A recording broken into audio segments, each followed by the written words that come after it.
Hi, this is Matt with Let's Talk Music. I'm here with Max Watson, Jake Watson, Mark Marks, and Keith Watson of the band the Intemperate Sons. Did I say that right? Yes, you did. Yes, sir. Sweet. So how we doing, fellas?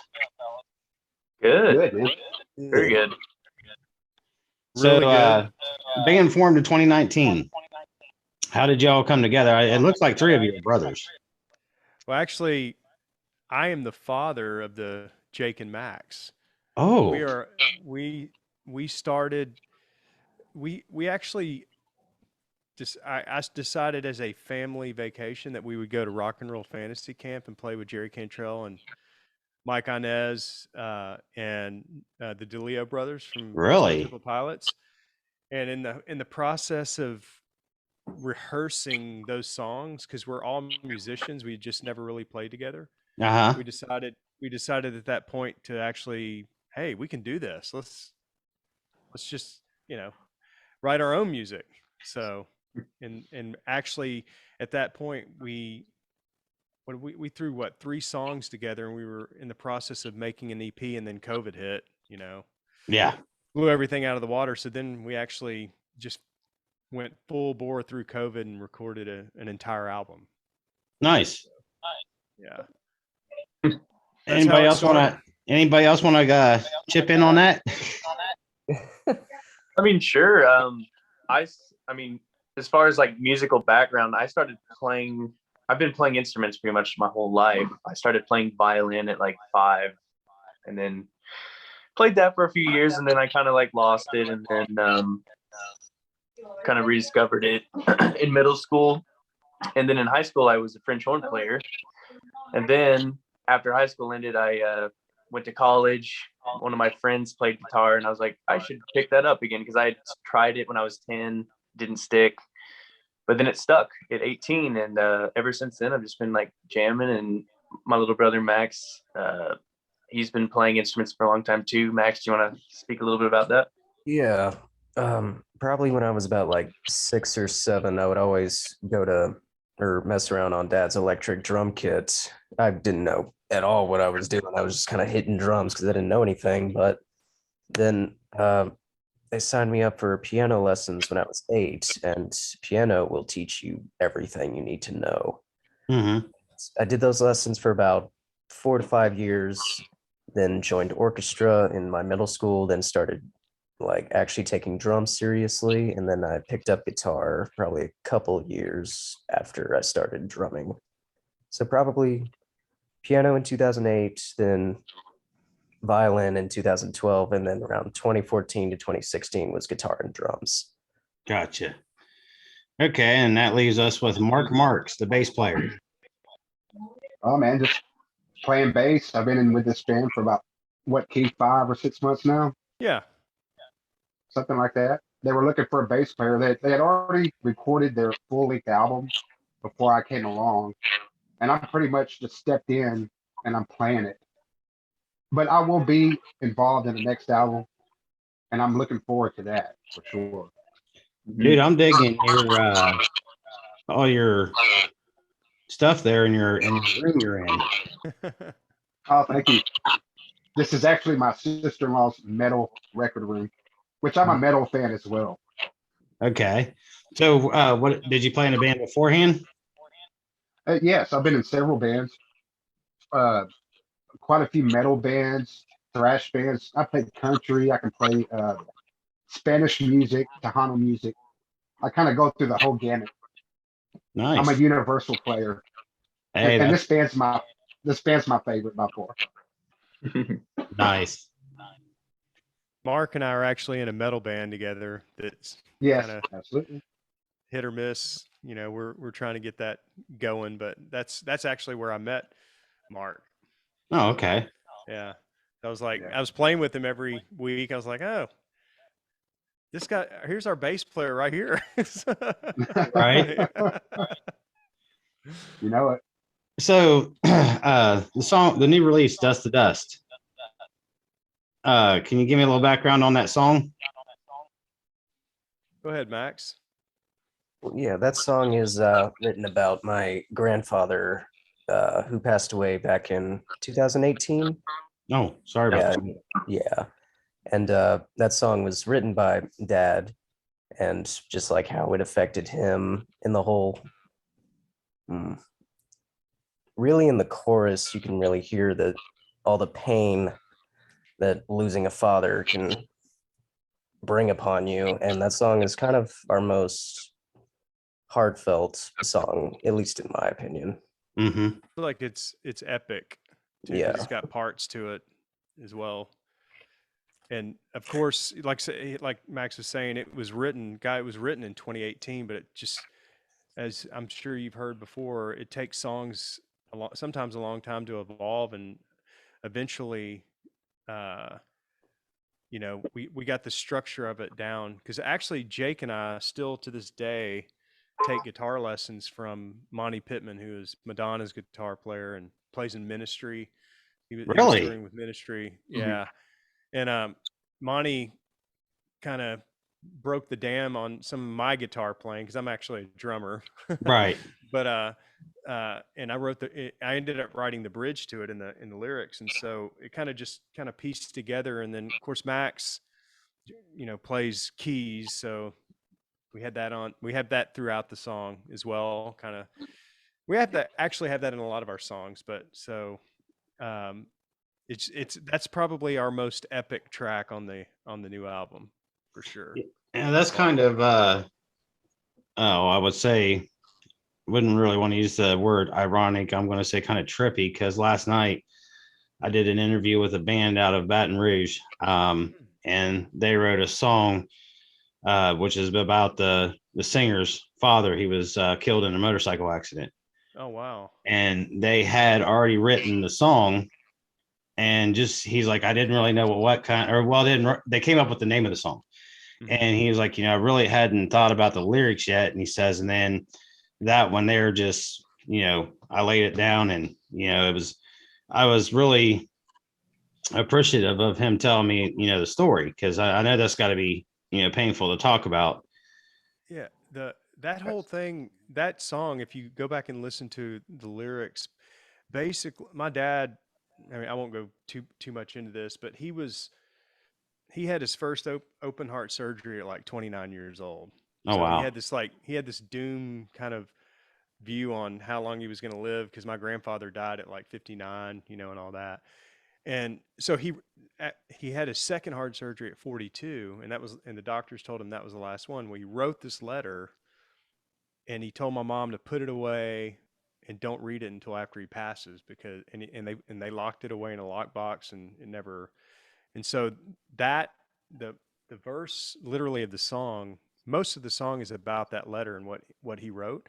But Mm-hmm. then right like a month and a half before he died, he had this really vivid dream where a brother who died before he was ever born, he was stillborn, came to him in a dream and walked him through down this like dirt road to see all the people that had passed that he loved before him, like Mm-hmm. in his dream. And then he actually ended up writing about that as well. So the bridge is kind of a really short story on that letter as well. So it's very moving. But yeah, that's I believe that. I believe that really happened. oh yeah. I Yeah. believe that. Well, and this is kind of how he was. He said that, like, uh he had this dream where he came to him all mangled up and then also healed. And the song's called Spirit of the Chosen. It's a band called Ventress. So you Cool. guys We'll have get to to check check. that out for Yeah, sure, man. check Yeah, it we'll out. check it definitely. Yeah, guy was really cool. I mean, and that's one of the things I love about doing these interviews, man, because with the the bands that are independent and or not humongous, they'll sit down and talk with you like a person. They're not like, oh well, I've done 1,000 interviews and this is just another one. Let's go through the regular spiel, because Mhm. that's not how I do. I call it Let's Talk Music because I ask you a little bit about yourselves. I ask you about your band, and then what you're into. I mean, I like to talk to people about music. Cool. We like to So talk about it too. We love that. Oh, It's yeah. kind of funny because we're all from Louisiana. You're from Louisiana too, right, Mark? I mean, really? You Uh, live there? born here, but we lived there growing up, and Okay. we moved back to that. My dad's from Louisiana. I'm gonna have to check that band out for Baton Rouge. Yeah. It's what is it? Ventrus. Okay. Yeah. Alright, But obviously there's a range in ages. So what are some of your guys' influences? Dad, you want to go I would. first? What? Yeah. Yeah, I'll go quickly. So, I mean, really, for me, the biggest band in the world was Van Halen. Mm-hmm. But I so believe that. Just from that era, I mean, if you talk about Van Halen, I love my favorite probably band of all time is Alice in Chains. Yeah. And then, but I like Cream. I have every Led Zeppelin album. I have a ton of Rush albums. I loved mean, Rush.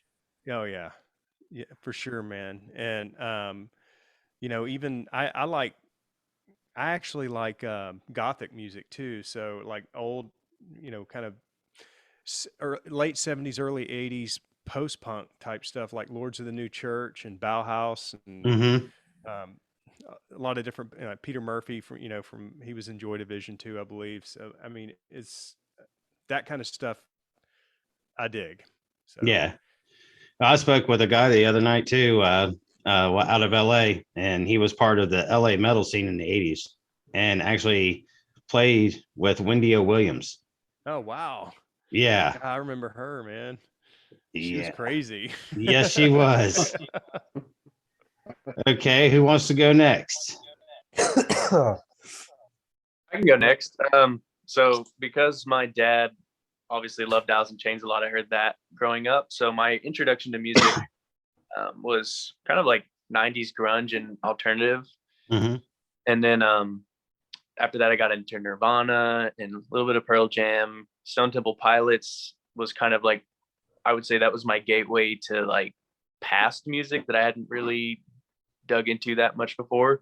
Right. So after that and kind of like college, I started listening to like Pink Floyd and Led Zeppelin and all those guys, Rush and even like the Police, and then just hitting a little bit of the greatest hits from all those eras too. So, and then moving forward, I'm like current bands like MGMT. I think they're really cool, and Daft Punk, who just broke up, but Mm-hmm. I really think they're super cool group as well.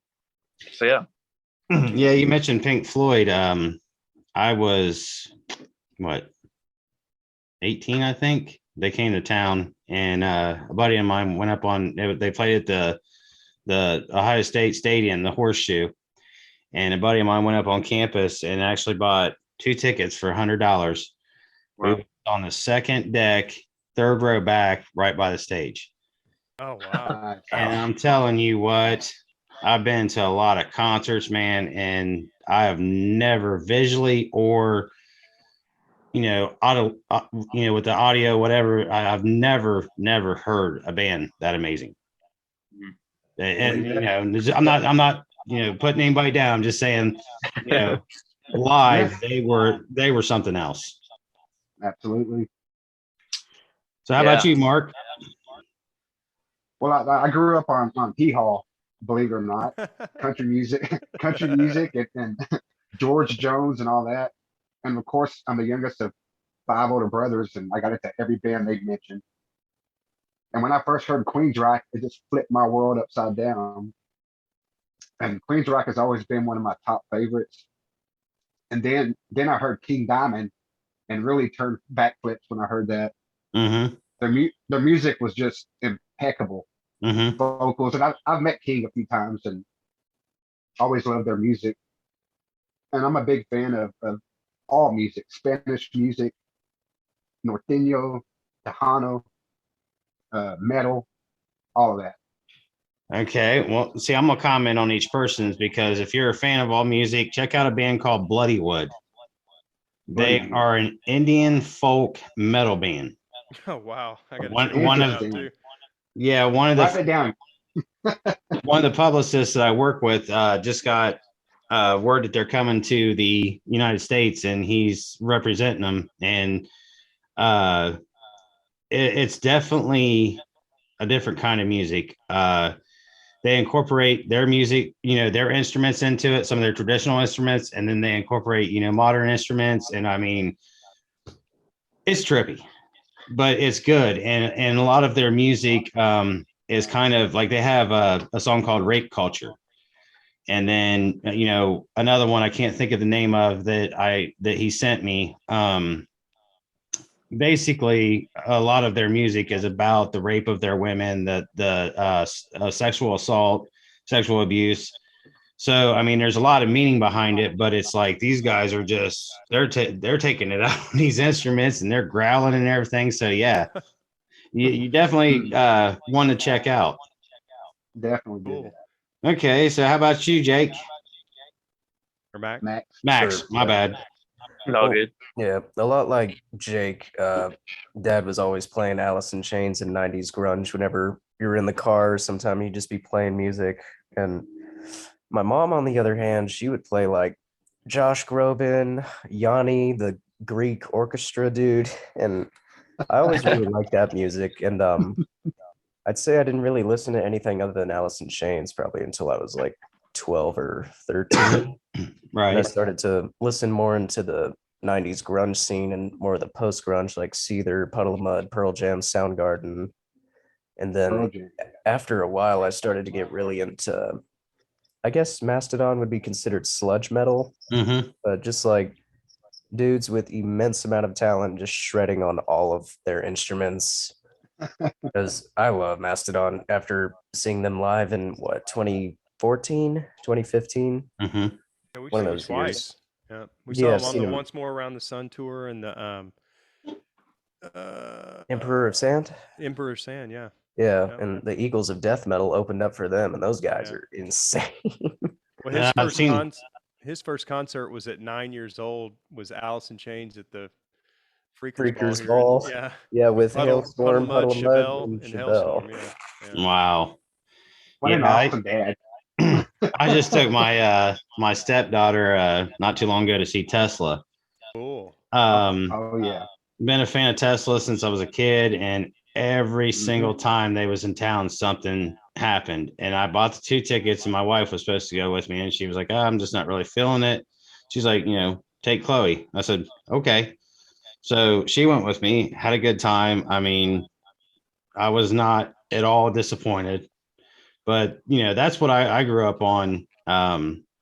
Like 80s pop. I had, Duran Duran, Absolutely. Madonna, Michael Jackson, and then I was at a babysitter's house one time, and her husband listened to rock, and I heard More Than a Feeling. Oh, And yeah. I was like, Awesome. holy shit, Awesome. loved Brad Delp's voice. I mean, the man was phenomenal. And Play then, bass and sing. Yeah. yeah, and I mean, it kind of progressed from there. My first metal, wouldn't say metal, but kind of hard rock was Kiss, Animalize. It was the song Heaven's on Fire. Yep. I saw that So, tour. oh, did you really? Yeah, Wasp opened up for him. Nice. Actually, they're doing a 40th anniversary tour. Yeah. So it's sold out here. Cool.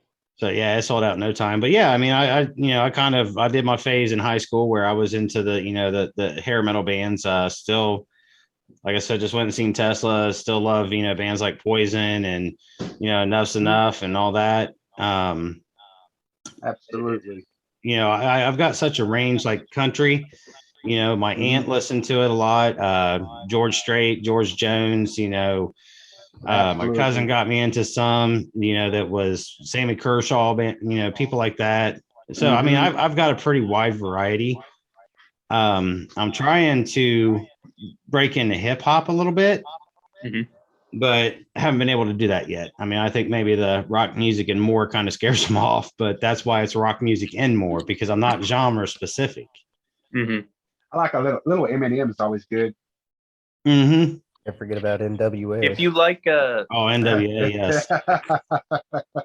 Anderson Heck Paak yeah. might be a good guy to try and get into if you like. He's kind of like, he definitely raps a little bit, but it's like live instrumentation most of the time. So I really like him.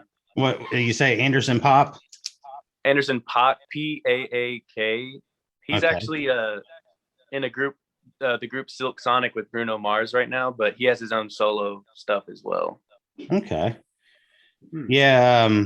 Another one a friend of mine turned me on to was Tom McDonald. Have you heard of him? Yeah. Uh-uh. Mhm. Yeah. Yeah, he's Yeah, interesting. Yeah, he's got really big, especially on TikTok and stuff like that. Oh yeah, he's huge on YouTube. I mean, he dropped a new video.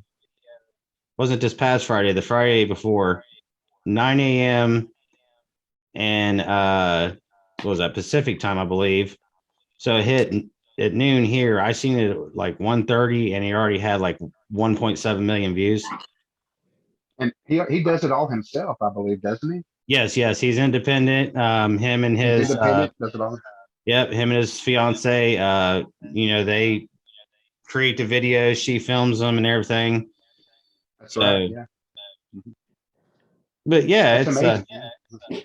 Check out the you talk about a DIY guy, and he's on the Fixed record label, but he goes by the Annex, yeah. ANIX. Uh-huh. It's kind of like Depeche Mode meets Korn, Wow. but he's got like a Deftones voice, but he does it all. Like he programs the drums, he plays guitars, synth, all of that. He does it all, sings everything, and Yeah. he's friends with the guys that actually helped us on our album or whatever, from the guys from Julian K who were in Orgy and all of that. Yeah. So it's good music. I'll tell you what, I mean, just to kind of refer back to you guys, when I was listening to Dust to Dust, I really like the guitar work. I checked out Going Crazy, Wall of Glass, What's Done is Done. You guys got a good vibe. Thank you. And I read, of course I got to do my homework a little bit. I read this short bio, and that's why I thought, hey, Watson, they must be brothers. So I didn't think father and sons, but yeah, that's awesome, man. I mean, what better way to get a family together than through music? Yeah, And the song absolutely. Dust to Dust, Keith, the bass player on Dust to Dust is Tony Franklin. Oh, From the And I Firm. didn't know that. And when Keith told me, I was like, how the fuck am I going to play that? I mean, this dude's incredible. He plays fretless bass. He's awesome. Well, a little bit about But that on figure the it out. album. Tony played on that, and these are all guys that I met when we went to Rock and Roll Fantasy Camp. I've been to a couple of them, and Mhm. but a dear friend of mine is Amir Rock, who was in Orgy. He was in Rough Cut. I mean, I'm sure you remember Rough Cut from back in the Mhm. '80s. And then he's in Julian K now, and he was in a band Dead by Sunrise with Chester Bennington from Linkin Park. Yeah. But so that track, Dust to Dust, Tony and Amir had both been helping us on bass only, except for Going Crazy and Waiting in the Gray. Right. The boys That was switched the best off thing. and played bass on that, or each one. But on Dust to Dust, that's the only track ever recorded that has Amir and Tony playing together. on Oh, it, wow. actually. That's So, awesome. So, who was your producer? us. Oh, okay. Yeah. I mean, the JP John Painter, the guy that runs and owns the Kitchen recording studios that we record at exclusively. I mean, he helps too on the production aspect of it as well. And then Amir also mixes all of our music out in LA, Mhm. and he takes artistic, license on things, and bringing the sounds where they need to be. But in terms of the music and the arrangements and the instrumentation and all that stuff, it's all us. Awesome. So, what's the plans for the future, man? You guys going to be out on the road anytime soon? Well, we're a regional band. So we've actually already played some stuff down in Austin. We played. We've got multiple shows in the Dallas area. We're looking at getting or going over to Shreveport, and then fingers crossed, we might have a gig out in LA, and maybe in the fall.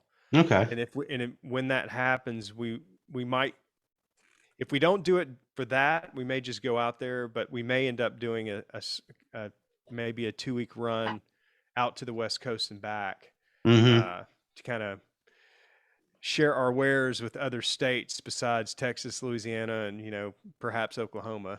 Right. Looking forward to that. Yeah. Yeah. It's always a lot of people I talk to. They always talk about how fun it is to be out on the road, and that a lot of guys during the COVID times was really missing it, and kind of going stir crazy, which I think everybody was. I mean, and if you think about it, I mean, it destroyed music.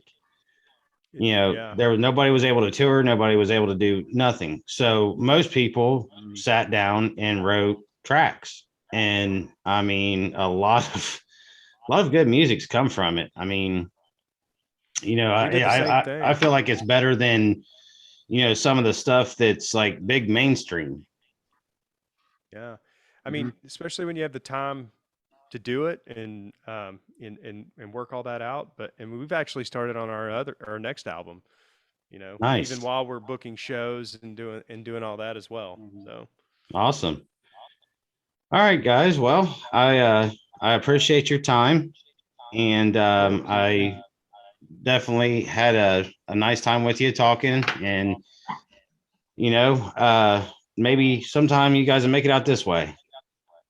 I'd love to, man. Absolutely. Like I said, I've got friends out there. We'll play anywhere. So Oh, there's anytime. There's some good venues out here. yeah. Again, guys, I appreciate man. your time, and you all have a good evening. Thanks. Thank Take you. care. You man. too. Bye-bye. Rock on, buddy.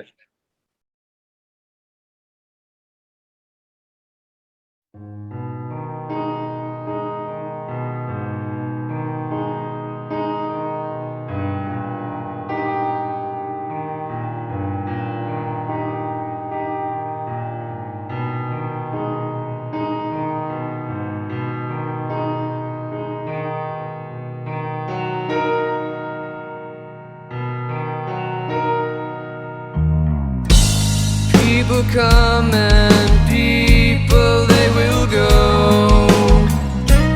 That's what the letter said. Day to day I've watched you age. Objections to the case I pled. Dust to dust we become.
myself up with nothing I can change.